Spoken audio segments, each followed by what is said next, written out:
Derecho al Día. Derecho al Día. El programa de la Facultad de Derecho de la Universidad de Buenos Aires. Derecho al Día. Derecho al Día. Por Radio UBA.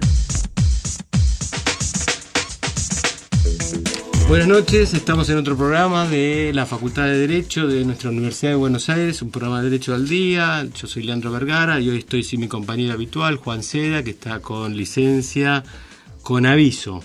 De manera que vamos a encarar el programa de la mejor manera que podamos.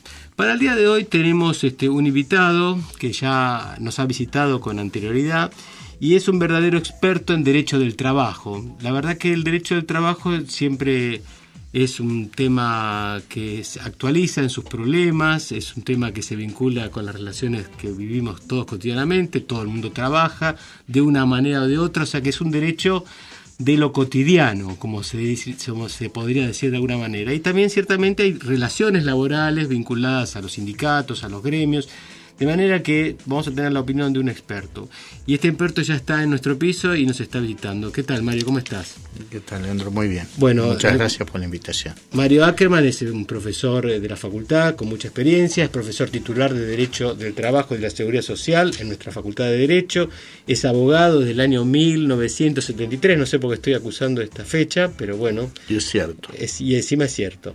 Él es director de la Maestría de Derecho del Trabajo en el Departamento de Posgrado de nuestra facultad, dirige una maestría y trabaja en la OIT, la Organización Internacional del Trabajo, como miembro de la Comisión de Expertos en la aplicación de convenios y recomendaciones. Es el órgano el órgano de la OIT que hace el primer control de cumplimiento de las normas internacionales por los países que son miembros de la OIT, que son bueno, quizás esto, casi todos. En esa calidad de experto, quizás dé pie para iniciar en este primer bloque uno de los problemas o de las temáticas que me interesaría abordar contigo. ¿Qué pasa con nuestra actual realidad sindical? Digamos, ¿cómo está la situación hoy? ¿Qué cambió de los últimos 3, 4, 5 años? ¿Cómo la ves en tu condición de experto?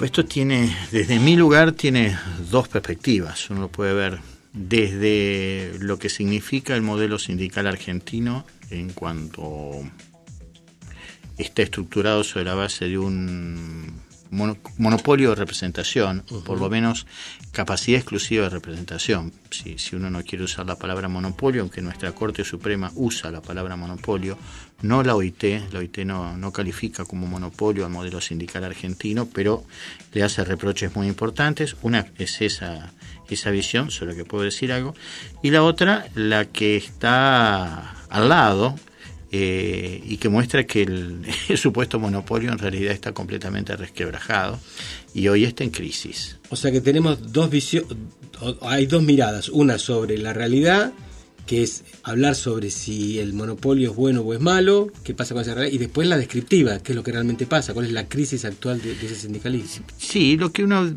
puede ver es que el modelo normativo es un modelo de exclusividad de representación, esto es, solo un sindicato representa a los trabajadores en cada ámbito.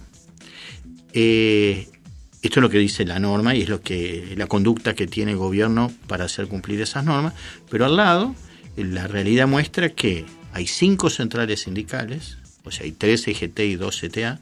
De hecho, el CTA son 2, o cuando eran solo una, tampoco estaba reconocida por el gobierno, y de la CGT, la famosa CGT, son 3. Son 3. La CGT A, la CGT B y la CGT A y B.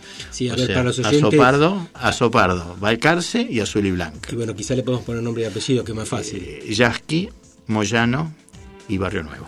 Ok, ahí tenemos. Ahí están las. No, perdón, Yasky. Yasky y Micheli son las 2 del CTA. De CTA, exactamente. No nos sale el nombre de. Bueno, la más cercana al gobierno. Exactamente. Bueno, la más cercana al gobierno que tiene. Caló, exactamente. Caló, Moyano y Barrio Nuevo por un lado y Yasky y Micheli por otro lado. Pero esto no se da solamente a nivel de CGT, hay distintas actividades en las que formalmente se reconoce a una entidad sindical, por ejemplo la UTA, la Unión Tranviaria Automotor, en el tema de subterráneos, pero la realidad es que existen los metrodelegados que no están reconocidos jurídicamente como los representantes habilitados para representar al colectivo, al colectivo de los trabajadores, firmar el convenio colectivo, etcétera, pero son los que deciden qué se hace con las relaciones de trabajo. O sea, esto marca que hay una crisis de representatividad, una crisis en este modelo en el que formalmente dice una cosa y la realidad pasa a otra. Lo que pasa es que para la OIT lo que vale es lo que dicen las normas y la actitud del gobierno. Esto es, el gobierno que hace cumplir las normas, que no podría hacer otra cosa. Lo que tenía que hacer el gobierno es modificar las normas, pero mientras no se modifiquen, las hace cumplir. Y como lo que hace cumplir el gobierno son normas reprochadas por la OIT le dice al gobierno que tiene que corregir la legislación para que los sindicatos no sean ámbitos de representación exclusivas, que no exista este modelo de virtual monopolio de representación, que las minorías o los que no coincidan puedan formar otros sindicatos.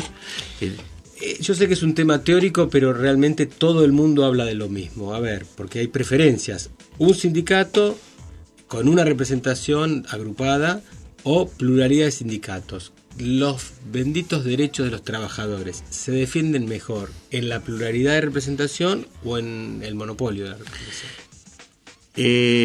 Lo ideal es que haya unidad.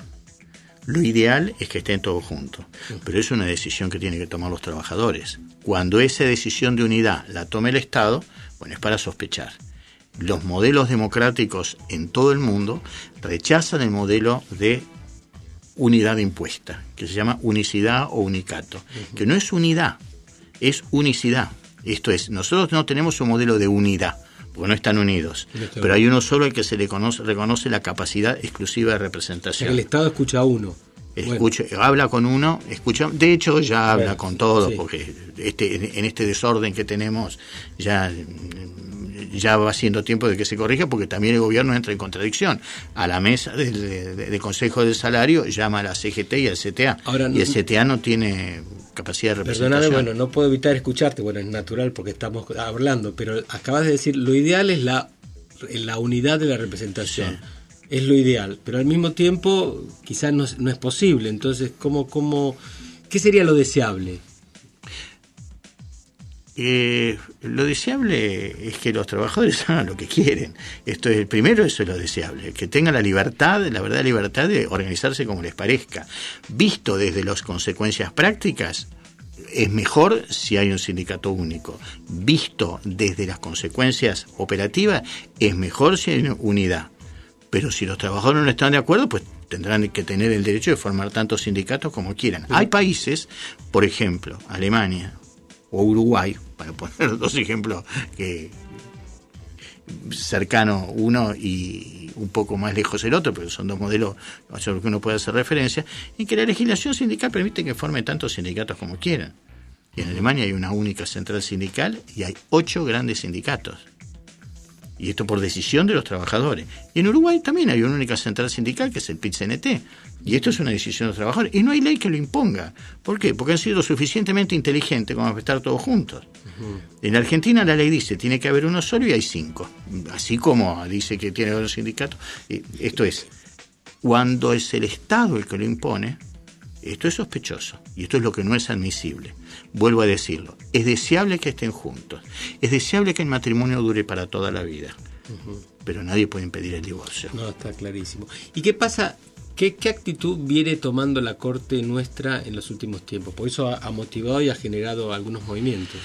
Después de muchos años de silencio, de muchísimos, digamos, de décadas de silencio, desde hace 3 años la Corte asumió el tema con enorme coraje y con 3 grandes sentencias, 2 en casos de ATE y 1 en caso Rossi, que era una representante sindical, declaró la inconstitucionalidad de algunas reglas de la ley sindical, siguiendo exactamente lo que dicen los órganos de control de la OIT, tanto el que yo integro, que es la Comisión de Expertos, como un órgano específico de control, que es el Comité de Libertad Sindical, que tiene una integración distinta porque es tripartito, no es técnico-jurídico como es nuestro cuerpo.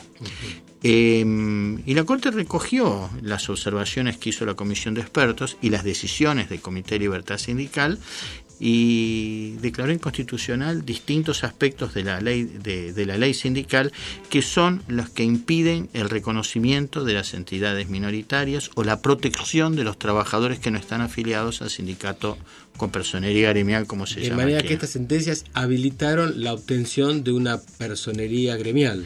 No fue eso, no fueron casos de personería, fueron casos de protección específica en casos concretos. No pedían la personería gremial. Lo que justamente está diciendo la OIT es al gobierno argentino es que tome una decisión con el caso del CTA. El CTA está pidiendo la personería, el gobierno no se pronuncia, y lo que le dice la OIT no es dele la personería, se dice pronúnciese, que es lo que está pendiente. Yo creo en esto, y para redondear la cuestión, que acá tenemos dos grandes temas. Uno, la realidad se está comportando de una manera absolutamente ajena a lo que marca la ley. La realidad marca que pasan cosas y todos lo vemos todos los días en los diarios, y la ley parece estar regulando otra cosa. Segundo, después de las sentencias de la Corte, lo que está faltando es que el gobierno adecue la legislación, siguiendo las orientaciones que le ponen los órganos de control de OIT, que le exigen 8 modificaciones, tampoco cambiar el modelo de preferencia por el más representativo, no más que eso. Bueno, estamos con el profesor Mario Ackerman, profesor de la Facultad de Derecho del Trabajo, experto en relaciones de trabajo, experto, digamos, consultor externo, digamos, de la OIT, y habla con mucha autoridad sobre el tema. Les propongo una breve pausa para continuar luego en el segundo bloque. Muchas gracias.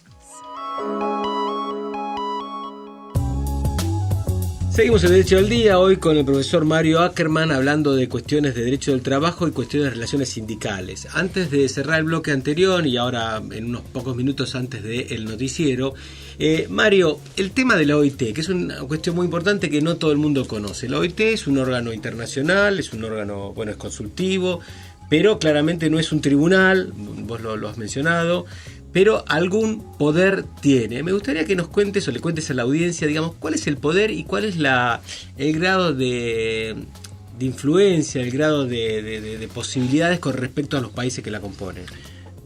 Bien, la OIT es, para decirlo muy sintéticamente, es un sistema de normas. O sea, la OIT nace en el año 19 con un propósito.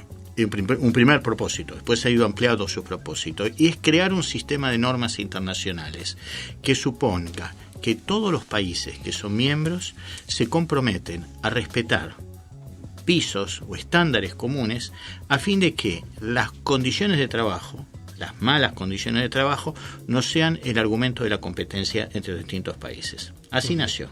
Entonces, la OIT produce normas, produce los convenios internacionales de trabajo, que son verdaderos pactos, porque son el órgano que lo produce, que es la Conferencia Internacional de Trabajo, es un órgano tripartito en el que están representados los trabajadores, los empleadores y los gobiernos. Produce estas normas, que son los convenios, produce otras cosas, pero estoy tratando de simplificarlo para mirar el corazón del OIT. Estos convenios, a ser ratificados por cada uno de los países, se transforman en un compromiso internacional. Lo que hace el OIT después es ayuda a cumplir y controla el cumplimiento. ¿Y qué receptividad se logra? Extraordinario. ¿Ah, extraordinario, sí? Extraordinario. O sea, el OIT es, como solemos decir, es un tigre que no tiene garras y no tiene dientes.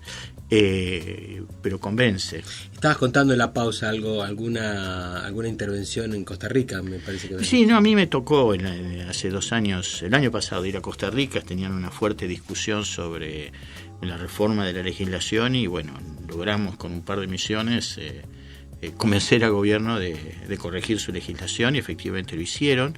Se ha provocado correcciones, bueno, lo que mencionaba hace un rato, la jurisprudencia ha hecho de cada país, ha sido la vía también a través de la cual se han receptado los conceptos, los principios, las observaciones, los comentarios, que es lo que producen los órganos de control del OIT, que insisto y lo dije muchas veces, los órganos de control uno de los cuales yo integro, diría el más importante porque es el órgano que hace el control general del cumplimiento de todos los convenios, no es un tribunal.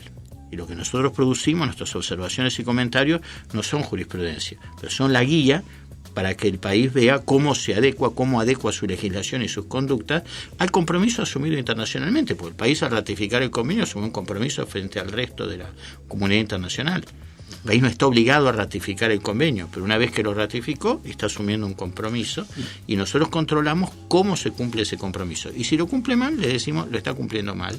Y en algunos casos se hacen presiones importantes. Y la tradición de nuestro país para aceptar o rechazar, ignorar, digamos, las tres posibilidades. Argentina en general ha tenido una buena línea de cumplimiento en los convenios en general, salvo los de libertad sindical. Pero en general ha aceptado y acepta, y Argentina es un país que colabora bien con la OIT y acepta las misiones de OIT. De hecho, ha aceptado siempre las misiones de libertad sindical. Lo que pasa es que acá hay trabas de tipo político enormes que hacen que el gobierno se vea muchas veces, independientemente de su voluntad de modificación o no, hablando de los distintos gobiernos, no el gobierno actual, más allá de su mayor o menor voluntad de corregirlo, tiene vallas de tipo político, de presión política y económica. Claro, porque la autoridad de Contralor, que es el mismo gobierno, es como que, por ejemplo, en la actividad estatal es como que es parte y al mismo tiempo... Pero curiosamente en el Estado, en el ámbito del Estado, hay pluralidad sindical, porque conviven ATE y UPCN, que firman juntos el convenio colectivo distribuyéndose la representación, de manera que, y en distintos ámbitos, ¿no? ATE, UPCN, la administración del gobierno de la ciudad conviven con el sindicato de empleados municipales, lo mismo pasa en las provincias, de manera que en el Estado como empleador, curiosamente reconoce de hecho esta pluralidad sindical. No así el Estado como órgano de control nacional. Y es por eso al Estado, al gobierno argentino, al que se le dice tiene que corregir la legislación. Está bien, bueno, seguimos con Mario Ackerman, el programa de la Facultad de Derecho. Bueno, vamos a hacer la pausa que ya está entrando el noticiero y después de la misma vamos a meternos de lleno en algunas cuestiones vinculadas al derecho de trabajo y a una maestría que el profesor Mario Ackerman justamente dirige en la Facultad de Derecho, que me parece que va a ser de interés de muchos entender y comprender qué es lo que se hace en esa maestría. Ya volvemos. Seguimos en Derecho al Día. Hoy estamos con el profesor Mario Ackerman, profesor titular de Derecho del Trabajo y de la Seguridad Social de nuestra Facultad de Derecho y además director de la Maestría de Derecho del Trabajo de nuestra facultad, cuyo tema lo vamos a dejar para el final porque me parece que tendremos que cerrar con eso. Pero antes de llegar a ese tema y que nos cuentes de la maestría, digamos, cómo ha cambiado, cómo ha evolucionado, porque hay que decir la demanda que tiene, entre otras cosas, me interesa que nos cuentes un poco acerca del tema de los riesgos del trabajo, de la RT, de esta cosa que sucedió creo que hace un par de años, ¿no? Que hubo un decreto, que se modificaron algunas cosas. Ahí hay una nueva problemática, ¿no es cierto? Sí, la problemática es una ley que era necesaria y que estuvo muy mal hecha. O sea, una ley mal hecha desde el principio, una ley hecha sin generosidad, sumamente imperfecta en sus aspectos técnicos, pero que generó un hecho sin precedentes, y es que las correcciones fueron peores que el texto originario. Y en el camino, producto de esas enormes irregularidades formales... Para que se entienda algo de contenido de la falta de generosidad. ¿Cuál es la mezquindad, la inicial mezquindad en las prestaciones? Esto es, pero enorme mezquindad en las prestaciones y la cancelación en el texto originario del derecho del trabajador a reclamar como cualquier persona una reparación con fundamento en el Código Civil, porque el trabajador, por el hecho de ser trabajador, no pierde su condición de persona. Y la ley de riesgos de trabajo en el año 96 hizo exactamente esto, lo excluyó del derecho que se reconoce al resto de las personas. Esto fue convalidado originariamente por los tribunales hasta que, con el cambio de composición de la Corte en el año 2004, la Corte declaró inconstitucional no solo eso, sino otros artículos, y lo que uno observa es que del año 2004 para acá, el texto originario de la ley fue reformulado en los hechos por la jurisprudencia de la Corte.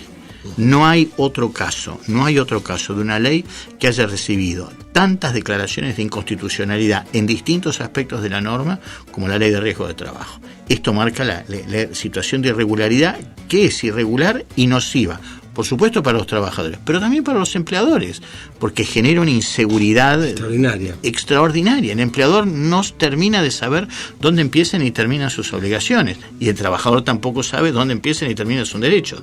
Entonces esto generó una litigiosidad enorme, cuando la realidad es que lo que los trabajadores necesitan no es tener un buen juicio, sino no tener un accidente. Y cuando lo tienen, lo que necesitan es una cobertura inmediata y automática. Hoy la realidad es que funcionando el sistema es mejor que el anterior. Esto también hay que decirlo. El sistema ha logrado mejorar los niveles de prevención de riesgo de trabajo, ha mejorado la calidad en el trabajo, producto de distintos factores. Pero sigue pendiente una reforma seria que ponga orden en la normativa, que el Estado cumpla con las obligaciones que tiene en materia de regulación, que adecue la legislación a las exigencias de la Corte Suprema, o sea, las declaraciones de inconstitucionalidad que se siguen produciendo, y esto no se ha producido. Estaba pendiente y era posible, después de una reforma. Hablaste de un decreto. En el año 2009 hubo un decreto del Poder Ejecutivo mejorando las prestaciones.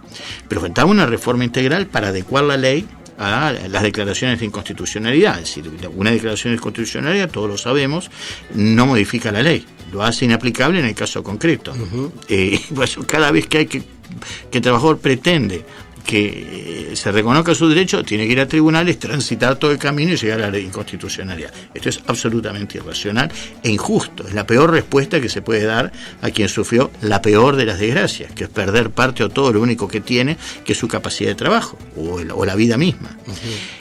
Estaba pendiente esta reforma y el gobierno, en el año 2012, envió al Congreso un proyecto que mejora otra vez las prestaciones, pero con una redacción y una serie de reglas tan confusas que generó una explosión de litigiosidad. O sea, este año ha crecido pero exponencialmente la litigiosidad, pero en todos los ámbitos, en todo el país. Hay muchísimos más pleitos que antes.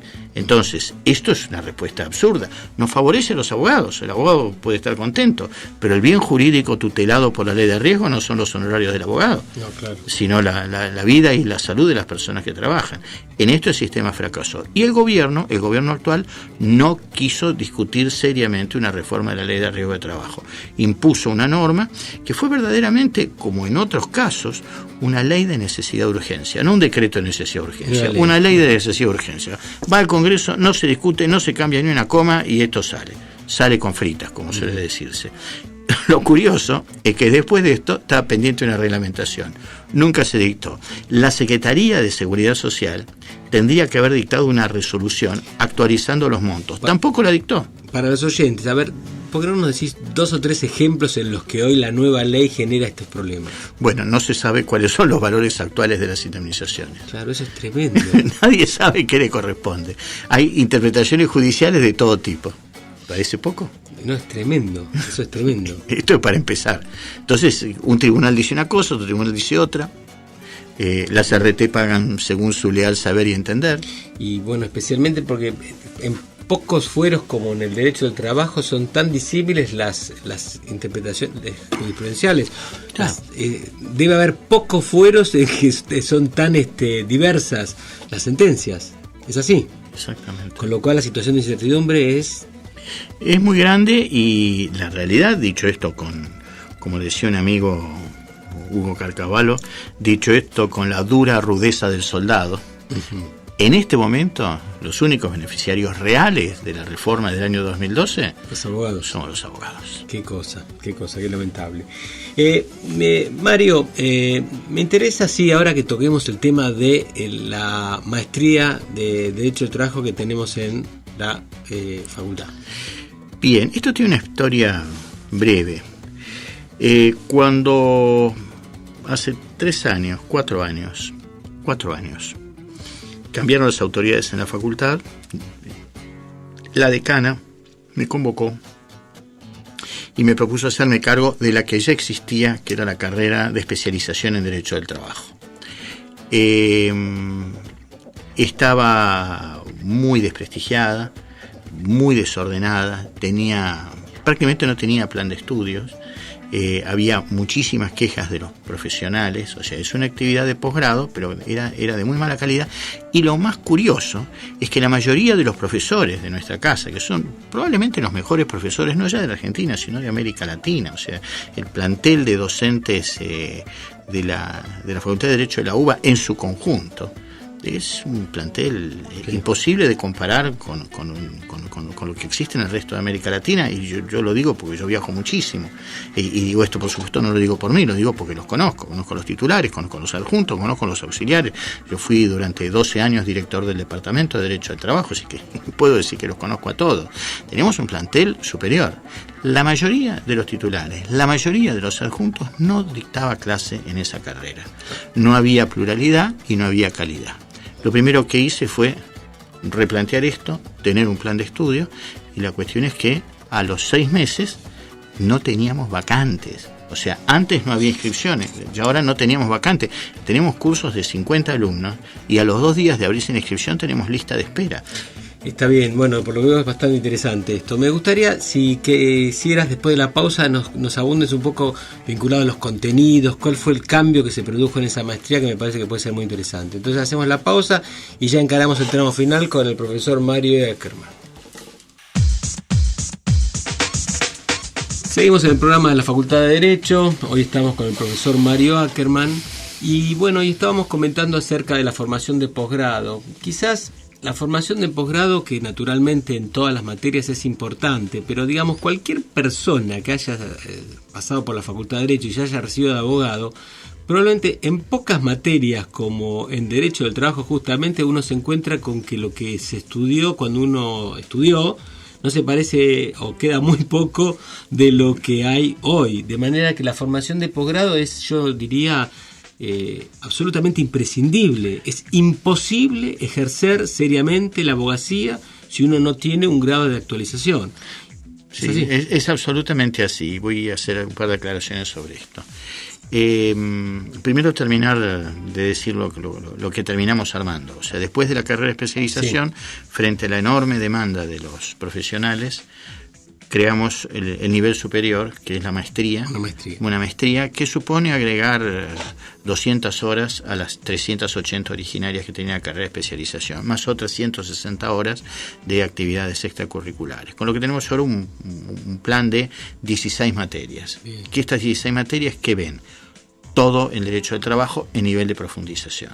Por ejemplo, hablábamos hace un rato de riesgo de trabajo. Hay una materia que se llama riesgo de trabajo que tiene 40 horas dedicadas a esto. Derecho internacional, derecho sindical, negociación colectiva, son todas materias diferentes. Claro. ¿Y esto por qué? Por lo que decías, la enorme dinámica que tiene el derecho del trabajo y la imposibilidad de que en el grado se enseñe con el nivel de profundidad que exige, el nivel de conocimiento que exige esta disciplina absolutamente dinámica. Constantemente se están produciendo cambios jurisprudenciales, normativos, de la realidad, la influencia del derecho internacional. Hay 2 materias sobre derecho internacional: introducción al derecho internacional del trabajo y derecho internacional del trabajo profundizado. Hay una materia que es Historia del Movimiento Obrero, que es una materia que está dictada por un profesor, no es un abogado quien la dictan 3 doctores en Historia, profesores de la Facultad de Ciencias Sociales. Uno es un gran investigador, Héctor Cordone, está retirado como investigador del CONICET, bueno, un tipo fuera de serie, tipo extraordinario, un gran historiador de trabajo, de trabajo. Entonces, ¿qué pretendemos con esto? Pretendemos que el abogado se sienta seguro cuando va a abordar las cuestiones laborales, sea que defienda a trabajadores, que defienda empresas, que defienda aseguradoras, que sea funcionario del Estado, que sea funcionario judicial, porque todos tienen la misma necesidad. Estar actualizado, pero estar actualizado a su nivel de profundización y fundamentalmente de pluralidad. Porque esta es una materia en la que no se puede abordar los temas unilateralmente. Nosotros tenemos trabajadores, empleados y gobierno. Acá es tripartita siempre la relación. Y esto es un dato. Pero además tenemos en los temas de derecho colectivo una profunda influencia ideológica. Claro. Entonces, esto reclama que los profesores sean todos, no puede quedar nadie excluido. Los que son amigos del modelo, los que son críticos del modelo, los que son amigos del gobierno, los que no son amigos del gobierno, del anterior o del que sigue. Entonces, y la universidad pública tiene esa obligación, que es la obligación de la pluralidad. Esto es lo que yo, desde la dirección de la maestría, he intentado cuidar. Y lo digo con enorme orgullo. Esa pluralidad se ve reflejada y reconocida por los profesionales que se inscriben. Uno encuentra entre los profesionales que se inscriben abogados de empresas, abogados de trabajadores, abogados del sindicato, abogados del CTA, abogados de la CGT. O sea, es extraordinario. Algunos con parentescos directos. Con lo que puedo decir que el objetivo perseguido, que era ofrecer una formación de altísima calidad, yo convoqué para dictar clase a todos los profesores titulares y a todos los profesores adjuntos. Una de las exigencias para dar clase es que solo puede ser profesor quien es profesor adjunto regular de la Universidad de Buenos Aires o de otra universidad pública, y con 2 excepciones nada más, que son personalidades que he traído invitadas, pero porque no podían estar ausentes, ¿no? Y esto es lo que tenemos. Claro, porque está bien eso que decíamos. Requiere actualización porque es un área dinámica de permanente cambio, de un lado. Y de otro también, la formación del abogado de derecho del trabajo, quizás, bueno, en todas las áreas del derecho hay ideologías y hay miradas diferentes, pero quizá en tan pocas como en derecho del trabajo se visualice tan claro, porque es un derecho asimétrico, donde siempre se dijo que hay una parte que tiene más poder y otra parte que tiene... Claramente se muestran en esta disciplina los intereses contradictorios, incluso dentro del mismo sector. O sea, entonces la formación de un abogado que se especializa en un área, según cómo se maneje eso, produce, direcciona un tipo de ideología o algo así. Exactamente, y por eso es importante que estén todos. Por eso es importante que den clase todos, y dan clase todos. O sea, porque cada una de las materias tiene varios profesores.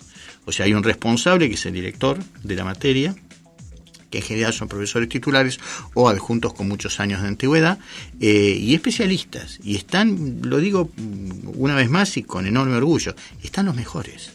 Están los mejores. Y esto se refleja en la respuesta que hemos tenido. No damos abasto y tenemos que andar pidiendo disculpas por dejar afuera a gente que, esto es curioso, y me llama amigos y amigos de amigos para ver si le consigo una vacante. O sea, estas cosas que uno no podía pensar que esto iba a ser así, y efectivamente es así, y nuestro mayor compromiso es respetar los límites que pusimos, porque tampoco podemos tener demasiados alumnos porque se pierde la calidad, y respetar la calidad. Y en esto somos estrictos. No se pierde en clase, no se pierde el tiempo. A veces ha pasado que comprometemos 2 profesores, van los 2 a dar la clase, porque a veces uno puede estar de viaje. Claro. Tenemos siempre un suplente para que vengas en caso de que falle uno. Bueno, entonces... Está bien. Estamos orgullosos de eso. Y ahí, bueno, y el título que se obtiene de esa maestría naturalmente es de máster. Hay 2 títulos. Un título primero, que se puede obtener o no, que es especialista en Derecho del Trabajo, que exige la aprobación de todas las materias y un trabajo final, o la maestría, que exige también la aprobación de todas las materias, en el primer caso de 10, en las otras 16 materias, y una tesina final defendida públicamente. O sea, no es una tesis doctoral, pero tiene el doble requisito: el documento escrito, dirigido, y una defensa ante un tribunal. Así por simple curiosidad, ¿cuáles suelen ser los temas de tesina que en general los alumnos... Todavía no tenemos, la maestría empezó recién ahora. Claro, está bien. Recién ahora. Los trabajos de investigación que se han presentado para terminar la carrera de especialización son temas curiosamente, de teoría general del derecho, temas como irrenunciabilidad, principio de protección, etcétera, o temas de derecho colectivo. El tema de derecho sindical es un tema que atrae muchísimo. Huelga. Está bien. Son temas que atraen muchísimo. Bueno, Mario, realmente has sido muy amable. Ya sos, digamos, una persona que ha venido, digamos que sos un amigo del programa. La verdad que tu generosidad en venir aquí es grande, que nos hayas hablado de la maestría, del problema sindical, de tu experiencia en la OIT. Digamos, realmente pocas personas, digamos, con tu edad, digamos, pues sos joven todavía, reúne, digamos, una experiencia tan importante, digamos, de haber sido director de un departamento durante tantos años, ser profesor titular de la universidad, ser experto en la OIT, digamos, convergen en tu persona una cantidad de antecedentes que son infrecuentes. Así que, bueno, valoramos doblemente tu tu vocación por venir a este programa. Bueno, muchas gracias por las dos cosas. Primero por haberme invitado, pero especialmente por haber hablado también de mí. O sea, yo si me aseguran que cada vez que vengo hablo bien de mí, yo estoy dispuesto a venir todas las semanas. En tu caso va a ser siempre así. Muchas gracias. Bueno, quedamos invitados para el próximo programa, que va a ser el próximo miércoles a las 8 de la noche en otro programa de Derecho al Día. Bueno, les mando un saludo, mi nombre es Leandro Vergara y será hasta el próximo programa. Derecho al Día 87.9. Derecho al Día, la Facultad de Derecho de la Universidad de Buenos Aires en Radio UBA. Radio UBA 87.9, la radio de la Universidad de Buenos Aires.